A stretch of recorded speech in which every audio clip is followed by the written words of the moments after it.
Menyeberangi samudera. Dibanding Dermayu, Muara Jati hanyalah pelabuhan kecil, namun dari sinilah orang memasok beras, gula aren, garam, dan terutama terasi.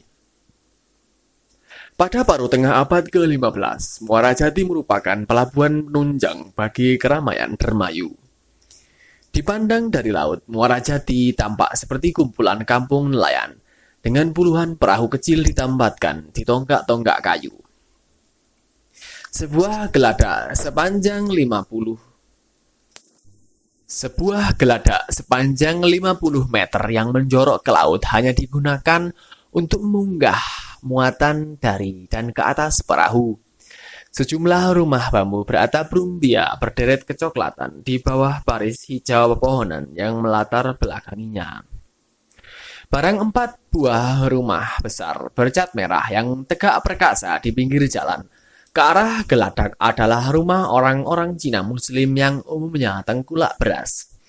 Sementara sebuah bangunan besar dengan pendopo yang berdiri menghadap laut adalah kediaman Tondo, pejabat bawahan Raja Galuh yang bertugas memungut pajak lalu lintas hasil bumi dan perikanan yang keluar dan masuk pelabuhan Muara Jati.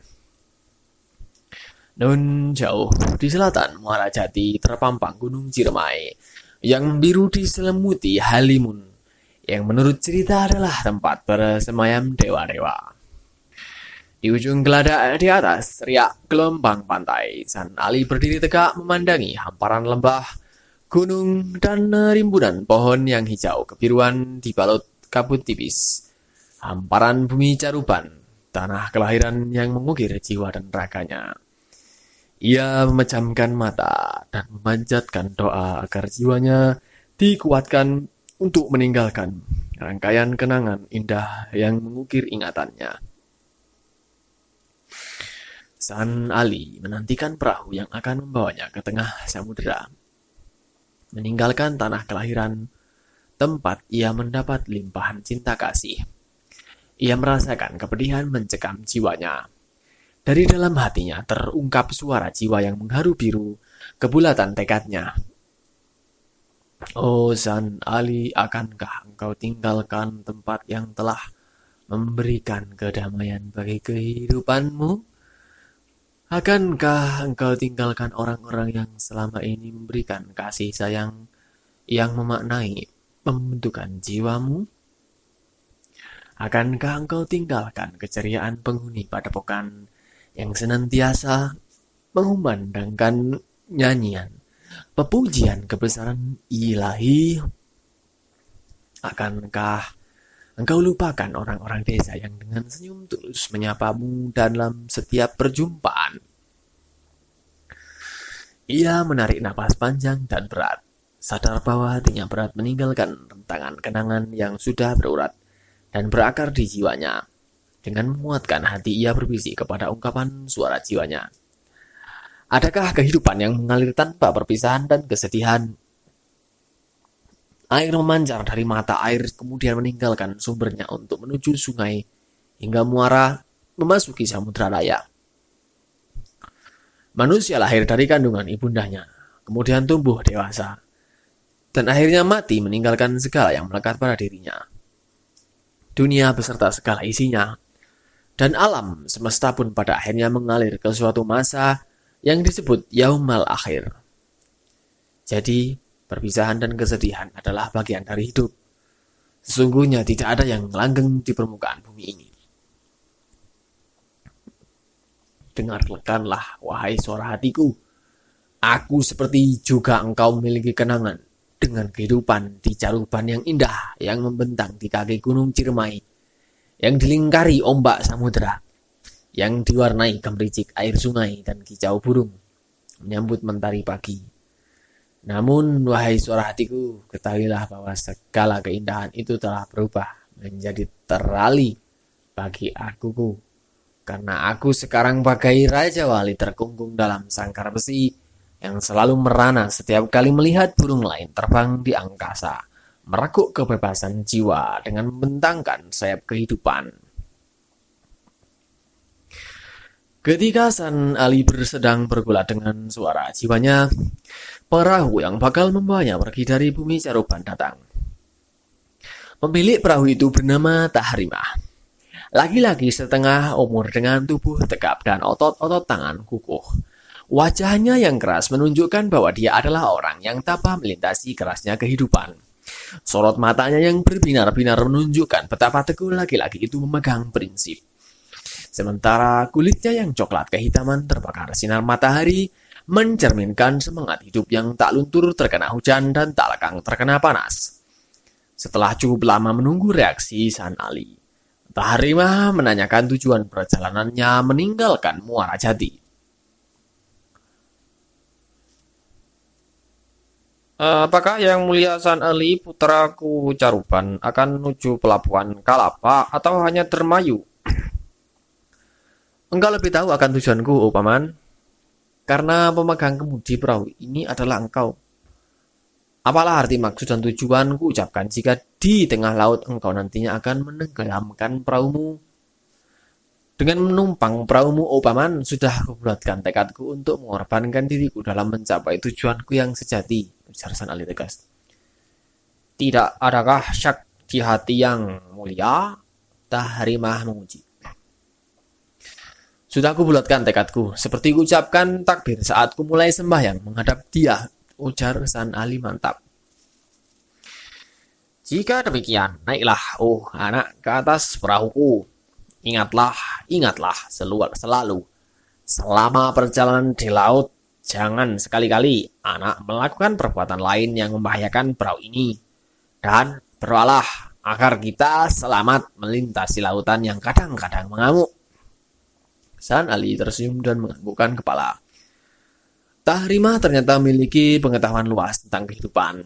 Ketika masih muda, dia pernah menjadi awak kapal dagang yang mengarungi 7 samudera dan menyinggahi berbagai pelabuhan besar tempat kapal-kapal dari berbagai negeri berlabuh. Kini setelah usia makin menua, dia hanya menjadi pengemudi perahu yang khusus mengantarkan orang-orang tertentu ke tujuan yang dikehendaki. San Ali sangat terkesan mendengar kisah hidup Tahrimah. Ia bertanya banyak hal tentang berbagai peristiwa yang sedang dialaminya saat ini. Bagaimanakah perasaan paman saat pertama kali berlayar meninggalkan tanah kelahiran tercinta? Semula berat dan menyedihkan, oh anak, kata Tahrimah. Tetapi bersama menggelindingnya waktu, kusadari bahwa menjadi kewajiban mendasar bagi kita untuk meninggalkan segala sesuatu yang sebenarnya bukan milik kita. Maksud paman? Tanya San Ali berlebihan. Sebelumnya aku sempat berpikir bahwa bumi Caruban, anak, istri, rumah, orang tua, sahabat, guru, dan segala apa yang kucintai adalah milikku. Pada akhirnya aku sadari bahwa semua itu bukan milikku. Pada akhirnya aku sadari bahwa semua itu bukan apa-apaku, apalagi milikku. Tubuh dan jiwaku pun pada hakikatnya bukanlah milikku. Kalau begitu paman adalah seorang zahid, ujar San Ali.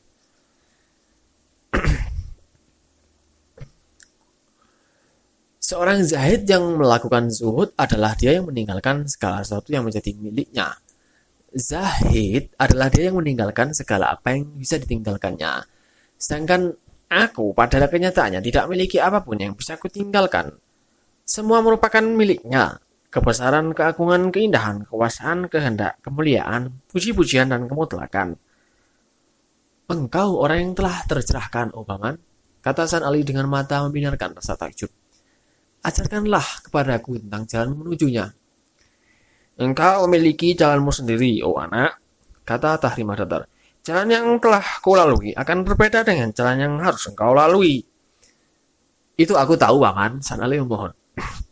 Namun berikanlah kepadaku barang 1 atau 2 patah nasihat yang akan kujadikan bekal perjalananku.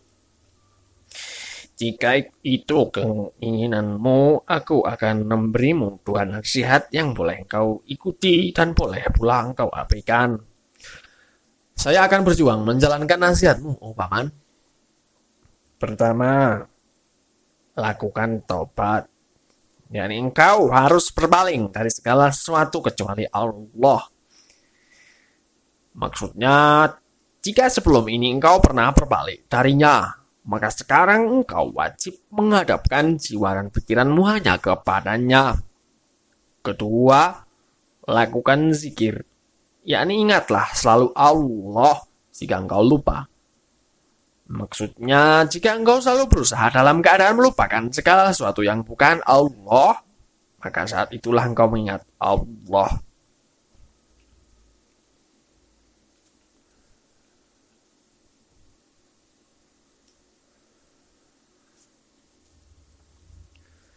Di Pakuan, ibu kota kerajaan Pajajaran, kehidupan berlangsung sangat lamban dan jauh berbeda dengan Muara Jati.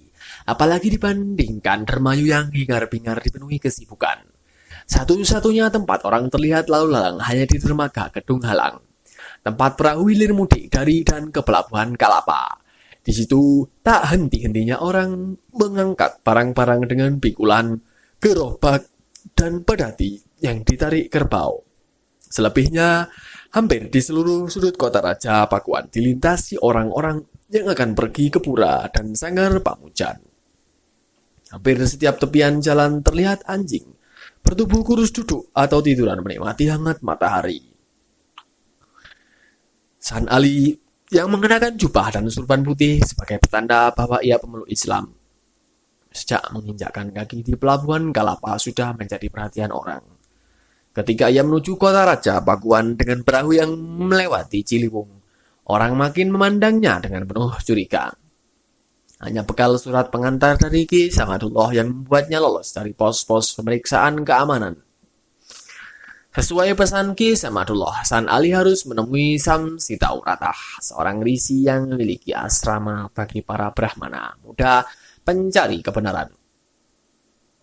Menurut Ki Samadullah, hanya risi Samsitauratah di telatah Pajajaran ini yang mampu mengupas hakikat kitab Caturvipala, warisan Prabu Kertawijaya Maharaja Majapahit. Ki Samadullah sendiri sejauh ini membahas kitab itu bersama Ki Danusela hanya sebatas pada penafsiran demi penafsiran yang belum tentu benar pada tataran penerapannya. Ketika San Ali mendekati pintu asrama, tampaklah seorang tua dengan hanya mengenakan cawat melintasi di hadapannya. Sekalipun renta dan kurus kering, ada semacam kekuatan gaib melingkupinya. Meski hanya bercawat, orang merasakan getaran kuat setiap kali memandangnya. Setelah berdiam sejurus dengan suara penuh wibawa, orang tua yang ternyata risi Samsitauratah itu berkata, "Apakah yang kau cari, oh anak muda? Hingga engkau menyeret tubuhmu ke sini." "Ku cari hakikat aku agar kutemukan aku sebagai sumberku," jawab San Ali. "Bagaimana engkau menemukan aku jika engkau masih mengaku?" "Kepadamulah, oh yang tercerahkan, kuharap pelajaran menuju aku," kata San Ali sambil mengeluarkan kitab rontal Caturvipala. "Karena ku dengar hanya Andika yang tercerahkan yang mampu menguak kitab ini." "Lepaskan jubah dan sorbanmu. Lepaskan segala milikmu. Tanpa perjuangan keras mengosongkan diri dari keakuan, jangan harap engkau bisa menangkap intisari kitab Caturvipala dan mencapai tujuanmu." San Ali tercekat mendengar permintaan risi Samsitauratah. Bagaimana mungkin ia melepaskan jubah dan surbannya untuk kemudian bercawat seperti orang tua di hadapannya itu? Apakah maksud melepaskan segala miliknya berarti melepas segala atribut keislaman dengan meninggalkan sembahyang dan hukum syarak? Apakah pengosongan diri menjadi syarat mutlak bagi perjuangan menuju aku? Tanpa dapat dicegah, benak San Ali dijejali oleh kilasan bayangan api neraka yang berkobar-kobar menelan dirinya manakala ia meninggalkan jubah dan surban dan hukum syarak. Namun secepat itu di benaknya terbayang tentang perjalanan mencari hakikat aku sebagai pangkal segala aku. Mengapa aku harus takut terhadap aku neraka? Bukankah aku neraka juga seperti aku yaitu berasal dari aku semesta? Risi Samsitauratah tampaknya menangkap keraguan San Ali. Dengan acuh tak acuh dia berkata seolah kepada dirinya sendiri, "Akal dan pikiran, keakuan, keinginan-keinginan, bentuk-bentuk, status, identitas diri, dan keanekaragaman citra diri adalah tirai yang memisahkan aku dari aku. Sebab semua itu masih mengaku, belum aku yang sesungguhnya. Karena itu, cupuh, surban, mahkota, keragaman adalah tirai yang wajib dibuka jika kita ingin menyatu dengannya. Akhirnya, tanpa banyak bicara, San Ali melepas jubah dan surbannya. Kemudian dengan hanya bercawat, ia bergabung dengan para Brahmin yang tinggal di asrama. Kehadiran San Ali di lingkungan Brahmin mendapat perhatian serius dari Rishi Samsitaurata.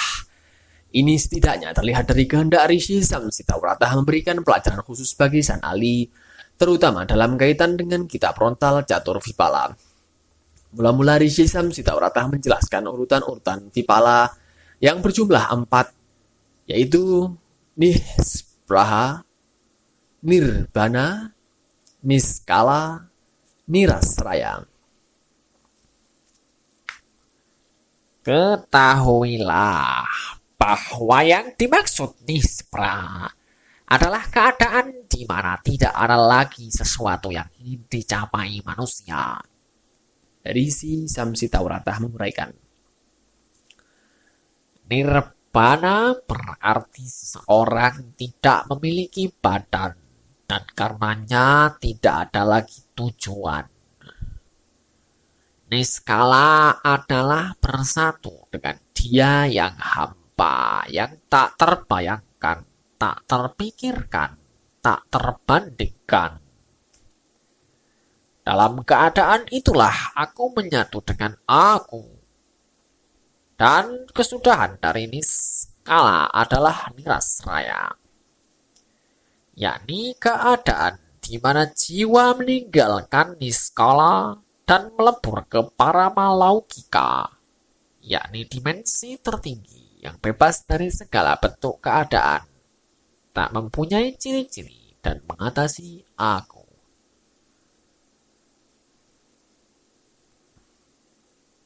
Apa yang tercantum di dalam kitab frontal Catur Vipala merupakan hal yang gampang diuraikan, namun berat dijalankan. Hanya mereka yang benar-benar bertekad bulat menuju aku yang akan melaksanakannya. Demikianlah seperti Brahmin yang lain, San Ali melakukan latihan ruhani dengan ketat menuju Catur Vipala. Ia berpuasa selama berhari-hari. Seluruh waktunya dilewati dengan latihan meniadakan diri dan samadhi. Daging mulai menyusut dari pipinya. Kelopak matanya cekung, rambut awut-awutan. Bayangan aneh mulai sering merasuki impiannya. Bahkan di tengah terik matahari ia membiarkan tubuhnya terpanggang oleh kesakitan dan kehausan. Semuanya untuk menghilangkan keakuan di dalam dirinya. San Ali dibimbing langsung oleh Rishi Samsitaurata dalam melatih samadhi dan pengingkaran diri. Ia juga diajarkan bagaimana harus meniadakan diri dan berlatih menyatukan keakuan dirinya dengan alam sekitar, dengan pohon, kayu, batu, air, hewan, ikan, burung, bahkan awan. Dalam tempo singkat, ia dapat mengingkari keakuan dirinya untuk menyatu dengan keakuan alam sekitarnya. Rishi Samsitavrata mengajarkan pula bagaimana seorang Brahmin tidur dengan mula-mula mengatur pernapasan dan menutup kelopak mata hingga berangsur-angsur seluruh jiwanya padam. Jika jiwa telah padam, begitu uraian Catur Vipala, maka orang akan tidur tanpa mimpi dan tanpa perasaan. Sebaliknya, orang yang tidak memahami ajaran itu akan terperangkap ke dalam cakrabawa, terseret oleh mimpi-mimpi dan ikauan di dalam tidur. Mereka yang terperangkap ke dalam cakrabawa dengan sendirinya akan jatuh ke neraka. Berbagai latihan jiwa telah dilakukan San Ali, baik puasa, samadhi, memilih makanan dan minuman yang baik, tidur hingga yoga. Dengan bimbingan langsung dari Rishi Samsitavrata, ia mengalami kemajuan pesat terutama dalam perjuangan meniadakan diri. Namun ujung dari semua itu ia merasa betapa setelah keakuan dirinya mengembara ke berbagai perwujudan, pada akhirnya akan kembali lagi pada keakuan diri. San Ali merasa pengembaraan jiwanya itu seperti pelarian diri yang tak diketahui ujungnya. Ia merasa seperti melanglang jagat untuk meninggalkan tubuhnya yang menyembunyikan aku. Namun pelarian itu ternyata hanya sementara waktu. Ia merasa tidak menjadi lebih bijaksana daripada sebelumnya. Ia tidak merasa telah peroleh pencerahan sejati.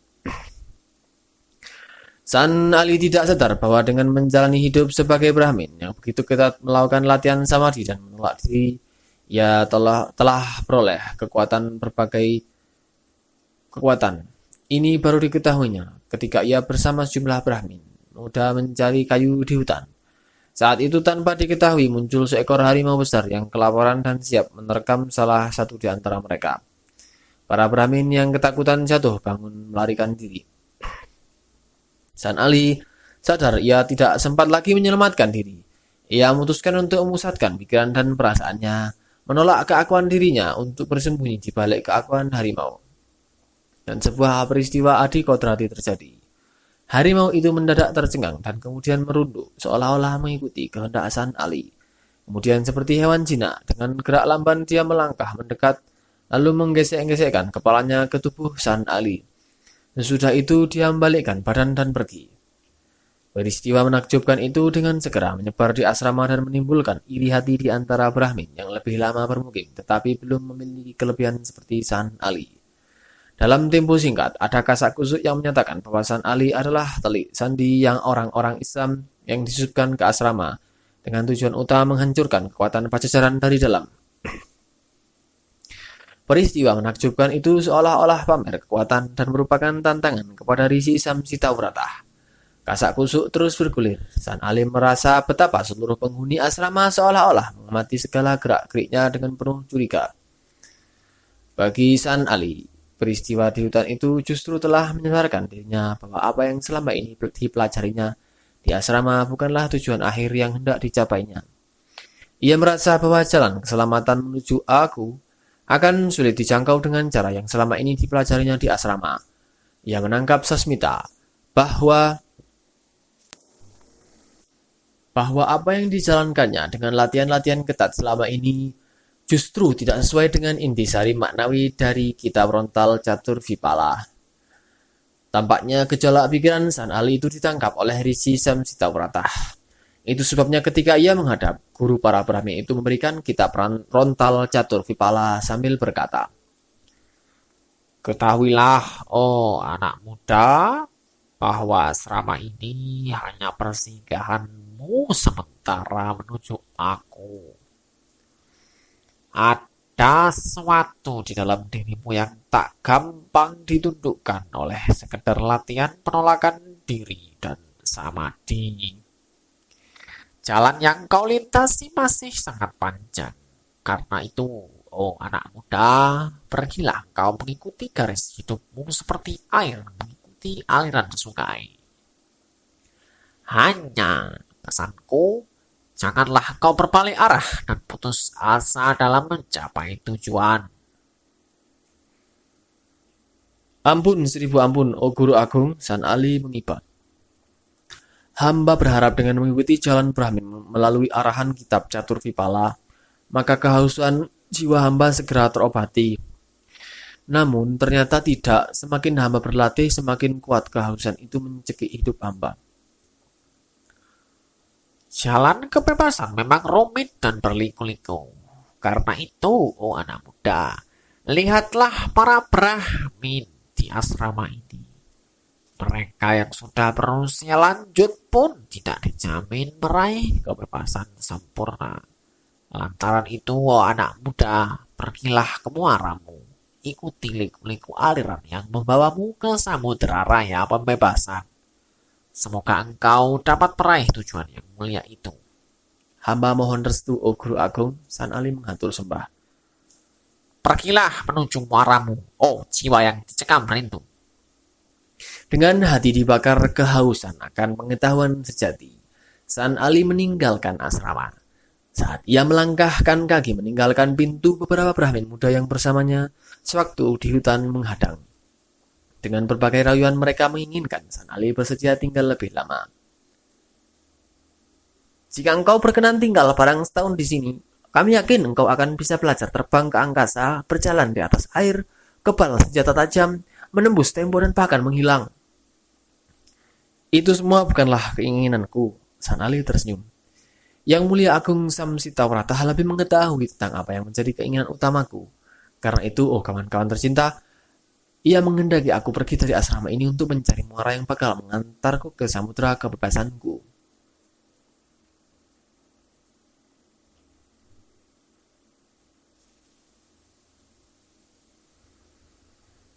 Melalui pelabuhan Kalapa, San Ali memulai pengembaraannya melintasi samudera dengan menumpang jung milik seorang Cina Muslim bernama Haji Nasuha yang bernama asli Tio Bun Chai. Usianya sekitar 70 tahun, namun dia terlihat 10 tahun lebih muda. Otot-otot di tubuhnya, terutama di kedua lengannya, masih kukuh dan perkasa. Sekalipun Haji Nasuha orang Cina asli dan bermata sipit, kehidupan laut yang keras telah mengubah warna kulitnya menjadi coklat kemerahan. Alisnya tebal berbentuk pedang, mencerminkan betapa keras watak nahkoda berkepala gundul yang selalu ditutupi kopiah putih itu. Untaian tasbih yang selalu berputar menunjukkan betapa kukuh dia mengingat Tuhan di tengah kesibukannya mengatur arah kapal. Sementara di balik senyuman yang selalu menghiasi bibirnya itu terungkap keteguhan jiwa dari seorang tua yang sudah teruji mengarungi samudera kehidupan. Penampilan Haji Nasuha yang mencerminkan citra keramahan seorang muslim itu sebenarnya baru terlihat sekitar 2 dasawarsa silam. Sebelum masa itu dia bukanlah muslim, bahkan bukan manusia dari golongan orang baik. Tio Bun Chai merupakan bajak laut yang sangat ditakuti di Selat Malaka dan Laut Cina Selatan. Para saudagar Cina menjulukinya Lam Hai Lomo, iblis dari selatan. Sebagai bajak laut bekas pengikut Liang Taoming, Tio Bun Chai memiliki pangkalan di Kukang atau Palembang, dan sewaktu-waktu dapat menggerakkan armadanya dengan cepat. Nama Lam Hai Lomo sebagai bajak laut yang telengas dan tak kenal ampun membuat siapa saja yang melintas Selat Malaka atau Laut Cina Selatan dicekam ketakutan. Roda kehidupan manusia berputar mengikuti takdirnya, kadang di atas, kadang di bawah. Kadang mengubah kedudukan orang dari kaya ke miskin, dari jahat ke baik, dari durhaka ke saleh, dari kejam ke welas asih. Roda kehidupan Tio Bun Chai pun berubah ketika bertemu Syekh Ibrahim As-Samarkandi yang menjadi tamu Adipati Palembang, Aryu Damar. Pertemuan itu terjadi secara tidak sengaja. Ketika itu kapal yang ditumpangi ulama asal negeri Samarkand itu dirampok oleh Tio Bun Chai di sekitar kepulauan Anambas. Syekh Ibrahim saat itu sedang dalam perjalanan dari Pandurangga di negeri Campa ke Palembang untuk mengunjungi kemenakan tiri istrinya yang menjadi Adipati Palembang. Dalam peristiwa itu, Tio Bun Chai menyaksikan keajaiban pada diri Syekh Ibrahim. Saat kapal dari Campa itu dikepung, terjadi kepanikan di antara penumpang. Dalam kepanikan itu seorang penumpang anak-anak berusia 5 tahun jatuh ke laut dan hilang ditelan ombak. Saat itulah seorang penumpang yang kemudian dikenal bernama Syekh Ibrahim As-Samarkandi melompat ke laut. Ajaib, tubuhnya tidak tenggelam. Sebaliknya dengan tenang ia berdiri di atas hamparan air. Kemudian ia membungkuk dan tangannya menggapai ke bawah. Lalu dalam sekejap terlihatlah anak kecil yang sebelumnya sudah tenggelam itu. Seperti gerakan Raja Wali, Syekh Ibrahim menggendong anak itu dan membawanya melompat ke atas kapal. Tio Bun Chai dan anak buahnya terkesima menyaksikan pemandangan menakjubkan itu. Melalui ketakjuban itulah Tio Bun Chai akhirnya melepas mangsanya. Bahkan seperti terpesona oleh sesuatu yang ada di dalam diri Syekh Ibrahim, Tio Bun Chai mengikuti kemanapun ia pergi. Sejak pertemuan itu terjadi perubahan besar di dalam hidupnya. Dia yang sebelumnya telengas dan kejam, tiba-tiba berubah menjadi penyabar dan penyayang. Dia yang sebelumnya sangat berkuasa, tiba-tiba selalu mengalah dalam setiap persoalan. Dia yang sebelumnya memiliki bukit harta hasil rampokan, tiba-tiba membagikan seluruh kekayaannya kepada orang-orang miskin tanpa sisa. Puncak dari perubahan itu terlihat ketika dia mengikrarkan diri sebagai muslim dan menunaikan ibadah haji ke tanah suci dengan menggunakan jung satu-satunya miliknya yang tersisa. Sepulang haji, Tio Buncai mendapat nama baru, Haji Nasuhah. Dia telah berikrar untuk melakukan taubatan nasuhah. Tidak akan mengulangi kesalahan dan kekeliruan di masa lampau. Sejak itu, perkumpulan bajak laut yang dipimpinnya dibubarkan. Atas jasa, baik Syekh Ibrahim, para bekas anak buahnya dijadikan pengawal samudra di Pati Palembang. Tio Buncai yang sudah menjadi Haji Nasuhah menghabiskan sisa hidupnya dengan memperbanyak ibadah. Kalaupun dia dituntut untuk bekerja, maka hal itu dilakukan hanya sebatas mengantarkan orang-orang yang butuh tenaga dan keterampilannya mengarungi samudra. Putaran roda kehidupan Haji Nasuhah sangat menarik hati San Ali. Sepanjang perjalanan mengarungi laut, ia terus bertanya berbagai hal, terutama tentang Syekh Ibrahim As-Samarkandi yang memiliki kelebihan karomah. Haji Nasuhah entah kenapa didesak oleh semacam keharusan untuk menjawab semua pertanyaan San Ali. Hampir seluruh waktu senggang mereka gunakan untuk berbicara berbagai hal, terutama yang bersangkut paut dengan perjuangan menuju aku yang dilingkari berlapis-lapis hijab. Lewat perbincangan dan membanding-bandingkan pengalaman masing-masing, San Ali menangkap kesamaan dalam tataran amaliyah ketika seseorang melakukan taubatan nasuhah, menghadapkan pikiran dan perasaan hanya kepada Allah untuk menuju hakikat aku. Kesamaan itu meliputi kewajiban meninggalkan segala sesuatu, baik sukarela ataupun terpaksa, kecuali Allah. Meski menangkap adanya kesamaan, San Ali tetap menginginkan kepastian dari simpulannya itu dengan menanyakan langsung kepada Haji Nasuhah, apakah orang-orang yang menuju dia memang wajib meninggalkan segala sesuatu yang bukan dia? Aku kira engkau sudah mengalami peristiwa itu. Aku kira engkau pun sudah merasakan betapa pahit harus melepas segala yang pernah engkau miliki. Kita masing-masing akan mengalami tingkat kepahitan sesuai tingkat kepemilikan kita. Semakin kuat perasaan dan pikiran kita mencintai segala yang kita anggap milik kita, maka semakin kuat pula tingkat kepahitan yang harus kita telan, kata Haji Nasuhah. Apakah pada awalnya Tuan Haji merasa pahit ketika harus membagi-bagikan harta benda yang Tuan miliki kepada orang lain? Tanya San Ali. Soal membagi-bagi harta, malah kulakukan dengan sukarela seolah-olah orang memikul yang berusaha melepas beban, kata Haji Nasuhah datar. Jikalau begitu, peristiwa pelepasan apa yang menurut Tuan Haji sangat pahit dan menyakitkan? San Ali memburu. Ketika aku harus kehilangan anak dan istri yang kutinggalkan di Pulau Lingga. Ketika istriku meninggal akibat terkena sampar, anak lelakiku satu-satunya, Tio Bantong, yang berusia 9 tahun, hilang tak diketahui rimbanya. Orang-orang kepercayaanku yang kutugaskan menjaganya ternyata tidak mengetahui kemana anak tunggal penyambung kehidupan leluhurku itu pergi. Istri mati mungkin masih bisa aku mencari ganti, tetapi kalau anak lelaki hilang tak tentu rimba kemana pula harus ku cari ganti. Karena itu, oh anak muda, waktu itu ku lewati dengan segala kepanikan. Ku ancam bunuh semua orang kepercayaanku jika mereka tidak menemukan anak yang kuamanatkan penjagaannya kepada mereka.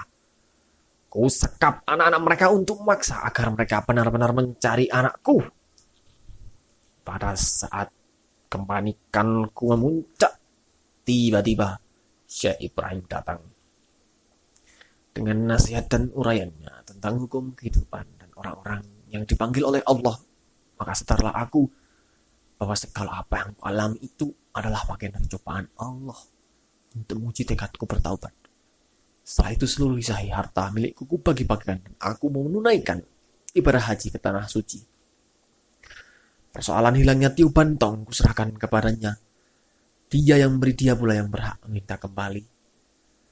Kemarahanku pun akhirnya pudar. Kumaafkan mereka dan kukembalikan anak-anak mereka. Kukatakan kepada mereka bahwa betapapun ketat anakku dijaga, bahkan ketika kujaga sendiri, kalau dia telah berkehendak meminta, maka tidak ada satupun makhluk yang bisa menghalangi. Dan akhirnya aku sendiri menyadari betapa sebenarnya diriku tidak memiliki apa-apa di dunia ini. Nama besar, kekayaan, istri, anak, tubuh, nyawa, dan rohku sendiri. semua milik Allah. Papar Haji Nasuha. Berarti Tuan Haji sekarang ini sebatang kara seperti saya.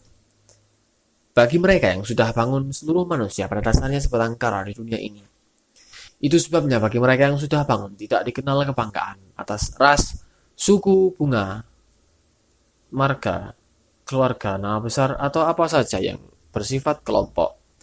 Dan bagi mereka yang sudah bangun, menjadi suatu kewajiban untuk menggantungkan kesebatang karaannya kepada Dia yang Maha Tunggal. Dia yang maha sebatang kara yang tidak memiliki istri, anak, keluarga, dan kerabat. Kepada Dia jua kita, orang-orang sebatang kara ini wajib mengarahkan harapan dan tujuan.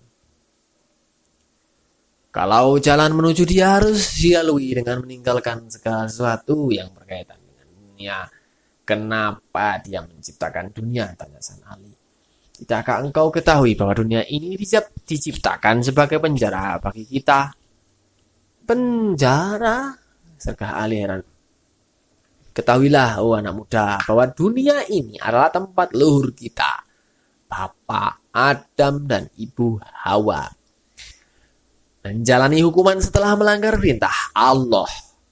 Jadi hakikat dunia ini sebenarnya adalah penjara bagi Bapak Adam dan Ibu Hawa beserta keturunannya. Seperti mana dunia sendiri yang berarti dekat atau singkat, maka kehidupan di dunia sesungguhnya hanya persinggahan singkat belaka bagi anak cucu Adam dan Hawa yang memikul hukuman di penjara bernama dunia ini. Karena itu bagi mereka yang sudah bangun akan memandang bahwa tidak pantas dan sangat keliru jika manusia sebagai keturunan Adam dan Hawa menjadikan dunia ini sebagai hunian yang menyenangkan, apalagi sampai membangun mahligai kekuasaan dan kekayaan turun-temurun, seolah-olah dunia ini hunian abadi. Jika demikian, kenapa kita harus bekerja mencari nafkah, jika pada akhirnya kita harus menganggap dunia ini penjara yang tidak menyenangkan?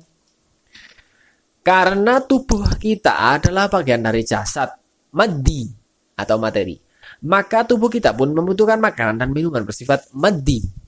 Karena itulah agama mengajarkan agar kita, manusia, keturunan Adam dan Hawa, tidak berlebihan dalam memanfaatkan dunia, apalagi sampai mencintainya. Jelas Haji Nasuha. Ada kisah menarik tentang pemanfaatan dunia yang kuperoleh dari guru agungku Syekh Ibrahim melalui cerita pemburu kera lanjutnya. Sang pemburu tahu bahwa kera sangat suka buah ceri. Ia sangat paham cara berpikir kera. Itu sebabnya ia menempatkan buah-buah ceri ke dalam botol gelas bening yang berleher sempit. Kemudian ia letakkan botol gelas itu di tempat-tempat kera biasanya berkeliaran. Tak lama pemburu melihat seekor kera datang. Kera itu memasukkan tangannya ke dalam botol dan mengambil buah ceri dalam jumlah banyak. Namun kera kemudian sadar bahwa tangannya yang menggenggam buah ceri tidak bisa ditarik keluar. Kera menjerit-jerit panik. Tangannya tidak bisa lepas dari botol karena dia tetap menggenggam erat buah ceri. Sang pemburu kemudian datang. Kera ketakutan dan berusaha melarikan diri. Namun karena tangannya membawa botol, maka dia tidak dapat berlari kencang. Setelah tertangkap, pemburu memukul si kera sehingga genggamannya atas buah-buah ceri itu mengendor. Tangan kera itu memang bisa lepas dari botol, namun dia tertangkap. Aku segera menyadari bahwa kera yang dimaksud di dalam kisah itu adalah aku. Betapa aku sadari bahwa selama itu aku terlalu menggenggam erat-erat harta duniawi sehingga aku tidak bisa melepaskan diri dari jeratan botol duniawi. Kematian istri dan kehilangan anak kesayangan kuanggap sebagai pukulan sang pemburu ke sikuku. Nah, sekarang ini aku berasa seperti kera yang bebas dari jeratan botol tetapi harus patuh dan setia kepada sang pemburu yang memeliharaku dengan baik. Aku tidak perlu lagi mencari buah ceri karena dia telah menyediakan semua kebutuhanku.